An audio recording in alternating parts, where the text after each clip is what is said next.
ఆస్ట్రేలియాలోని విక్టోరియా రాష్ట్రాన్ని భారీ వర్షాలు వరదలు ముంచెత్తాయి. గడిచిన కొద్ది రోజులుగా కురుస్తున్న ఉరుములతో కూడిన వర్షాల కారణంగా పలు ప్రాంతాలు జలదిగ్బంధంలో చిక్కుకున్నాయి. ముఖ్యంగా నైరుతి విక్టోరియాలో కుండపోత వర్షం కురవడంతో ఆకస్మిక వరదలు పోటెత్తాయి. వరద ఉధృతికి రోడ్లపై నిలిపి ఉంచిన కార్లు చెత్తా చెదారంలా సముద్రంలోకి కొట్టుకుపోయాయి. గ్రేట్ ఓషన్ రోడ్డు సమీపంలోని బీచ్లలో పలు వాహనాలు ఇసుకలో కూరుకుపోయి కనిపించాయి. మరికొన్ని వాహనాలు వంతెనల అంచున చిక్కుకున్నాయి. కేవలం 7 గంటల వ్యవధిలోనే ఈ ప్రాంతంలో 170 మిల్లీమీటర్ల భారీ వర్షపాతం నమోదైంది. వాయ్ రివర్, కెన్నెట్ రివర్, కంబర్లాండ్ రివర్ వంటి నదీ పరివాహక ప్రాంతంలోని ప్రజలు తక్షణమే సురక్షిత ప్రాంతాలకు వెళ్లాలని అధికారులు హెచ్చరికలు జారీ చేశారు. ప్రాణ నష్టం జరగకుండా అధికారులు ముందస్తు జాగ్రత్తలు తీసుకున్నారు.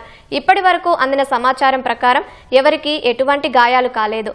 వరద నీరు ఇంకా ప్రమాదకర స్థాయిలో ప్రవహిస్తుండటంతో ప్రజలెవరూ నీటిలోకి రావద్దని, ఇళ్లలోనే సురక్షితంగా ఉండాలని అధికారులు విజ్ఞప్తి చేస్తున్నారు.